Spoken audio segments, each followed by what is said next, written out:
sobre todos nós, Espírito Santo, repousa sobre... Ser igreja, ser cristão e viver o batismo é ouvir a palavra e comungar da Eucaristia. Sempre, sempre ouvir a palavra e comungar da Eucaristia. Fazer comunidade, estar na comunidade, congregar. Tem algumas pessoas de outra denominação, eles perguntam um para o outro assim: onde você congrega? Onde você congrega? A Igreja Católica, nós temos paróquias.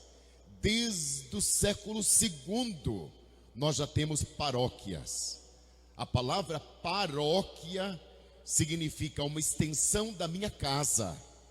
Paróquia, uma palavra grega, significa uma extensão da minha casa, como se fosse a minha casa.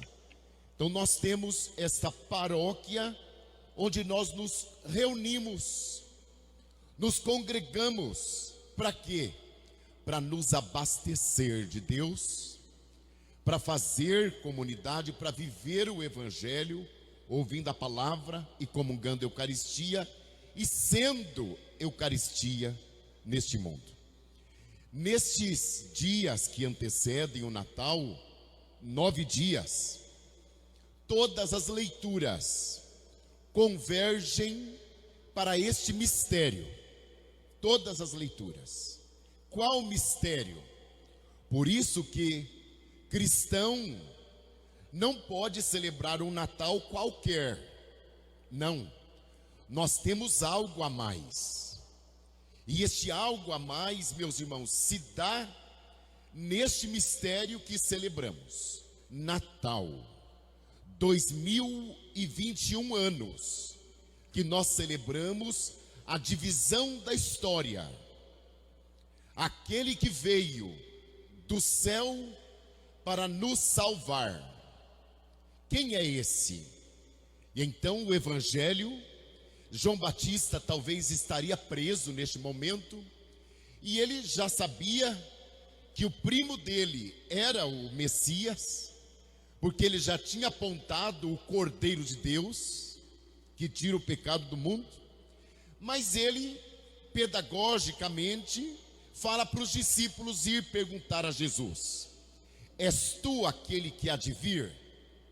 Ou devemos esperar outro? Esta pergunta, meus irmãos, ela é crucial na vida de todos nós. Então eu queria que vocês todos que estão aqui na igreja, vocês que estão em casa, guardassem na cabeça de vocês Lucas capítulo 7, versículo 20. Lucas 7, 20. És tu aquele que há de vir? Ou devemos esperar outro? Queridos irmãos, esta pergunta nós todos temos que fazer. Jesus é o Salvador do mundo? É o Salvador da nossa vida? É a resposta que todos nós esperamos ou não é? Veja que bonito. Lá em Mateus capítulo 16, Jesus pergunta para os discípulos: e para vocês, quem sou eu? Em Marcos, aparece 7 vezes a pergunta: quem é este homem? Quem é este homem? Vejam, meus queridos irmãos, todo o Antigo Testamento, todas as Escrituras se convergem para este momento. Qual momento? Olha aqui para o altar. Este momento aqui. Todo o Antigo Testamento se converge para este momento aqui. Os nuvens, fazei chover do alto a justiça, a paz que Ele veio nos dar. Olha como começa a primeira leitura da missa de hoje.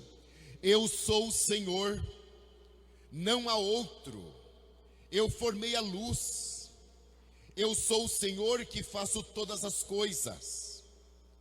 Eu sou o Senhor que criou o céu e a terra. Olha que bonito. Aí João vai dizer: na plenitude dos tempos, a palavra que fez tudo, ela se faz carne.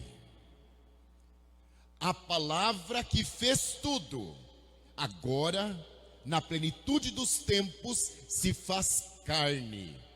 E aqui nós temos outro grande mistério que eu vou trabalhar com vocês todos os dias da novena. Como que pode o Criador agora se fazer uma criancinha pequenina dentro do ventre de uma mulher? Essa mulher foi escolhida, preparada para gerar dentro dela luz da luz, Deus verdadeiro de Deus verdadeiro. Queridos irmãos, quando nós entramos na novena de Natal, eu lembro daquele texto de Êxodo capítulo 3, quando Deus disse para Moisés: tira as sandálias dos teus pés, porque o lugar que você está pisando é santo. O tema que nós estamos tocando é santo demais. Por isso que Isaías grita no capítulo 45: rasgai os céus e desça sobre nós, Deus de Deus. Eu acho tão bonito ter um texto de Isaías, capítulo 7, versículo 13, que ele fala: uma virgem conceberá e dará luz. A virgem conceberá e dará luz. Então, essa pequena introdução que eu faço dessa novena de Natal, nós estudamos na faculdade de teologia, quando nós estudamos a matéria de cristologia. O que é cristologia? É o estudo de Cristo. E o primeiro ponto desta matéria é a encarnação. Como que pode Deus se fazer homem? Deus vir habitar no meio de nós? E alguém poderia até perguntar assim: ah, tudo bem, Deus fez isso, mas para quê? Para que ele fez isso? E aqui vem o texto de Lucas, que repete o texto de Isaías. Olha o que Jesus faz: ide contar a João o que vistes. Os cegos recuperam a vista, os paralíticos andam, os leprosos são curados, os surdos ouvem, os mortos ressuscitam, e a boa nova é anunciada aos pobres. Eu poderia elencar os 5 pontos, mas eu vou ficar somente no último. A boa nova é anunciada aos pobres. Veja que bonito. A encarnação do Verbo, a vinda de Jesus entre nós, transforma a humanidade inteira, mas de modo especial e preferencial é aos pobres. Não tem nada de comunista nisso, não tem nenhum comunismo aqui, mas Deus ama os pobres e Ele prefere os pobres. E não é que o pobre seja mais santo do que o rico, não. O pobre precisa de conversão também, precisa ser batizado, precisa se converter, precisa ouvir a palavra, precisa confessar os pecados também. Mas aonde está o pobre, Deus aí está. Deus aí está. E quem olha para o pobre, vê Deus presente. Santo Agostinho fala uma coisa tão bonita, ele diz assim: quando a gente vê a Eucaristia, a gente vê um pão, mas não é pão, é Cristo. Quando a gente vê o pobre, não é pobre, é Cristo. Quando a gente vê a criança, não é criança, é Cristo. Por quê? Porque ele, sendo rico, dono do mundo inteiro, ele que criou o mundo inteiro, ele se fez pequenino e pobre.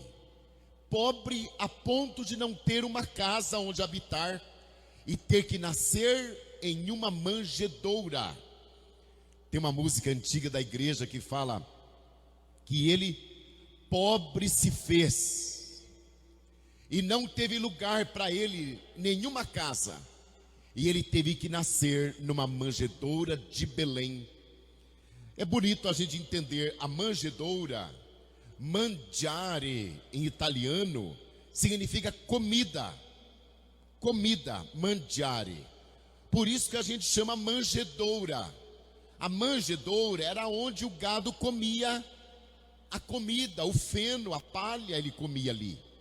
Jesus nasceu ali para ser pobre e alimento para os pobres. Por isso que no Evangelho de Mateus, capítulo 25, ele vai dizer assim: estava nu e me vestistes, estava com sede e me deste beber, estava com frio e me vestistes. Toda vez que a gente vê um pobre necessitado, nós vemos, nós cristãos, hein? Quem é cristão vê Cristo na manjedoura e o Cristo na cruz. Cristo na manjedoura e o Cristo na cruz. Nasceu pobre, sem nada, sem um berço, sem uma casa, sem uma cama, e morreu pobre numa cruz. Santo Agostinho fala que a madeira da manjedoura é a mesma madeira da cruz. E é por esse mistério da encarnação e da morte que nós todos somos salvos. Eu quero desejar, meus irmãos, a vocês todos, um Natal cristão. Cristão. Tenho medo, viu, daquelas pessoas que celebram o Natal, mas esquecem do mistério que aqui estamos celebrando. Eu lembro que uma pessoa que eu explicava isso, dizia para mim assim: padre, mas se isso é verdade, então muda tudo. É isso mesmo. Isso é verdade. E isso muda tudo. Porque Deus de Deus se fez homem, se fez humano, para transformar todo o ser humano. Termino com a frase de Santo Agostinho, fala aqui: Deus se rebaixou e se fez humano, para que o ser humano se tornasse divino. Queridos irmãos, com o rebaixamento de Deus se tornando homem, nós todos, pelo batismo, nos divinizamos. Eu desejo que este mistério natalino penetre a sua vida, penetre a sua casa e encha de luz cada passo do seu caminho. Em nome do Pai, do Filho e do Espírito Santo. Amém.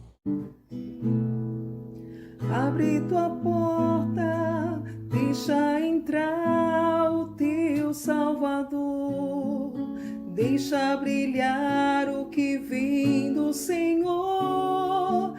Ele é o caminho que leva ao Pai. Abre tua porta, deixa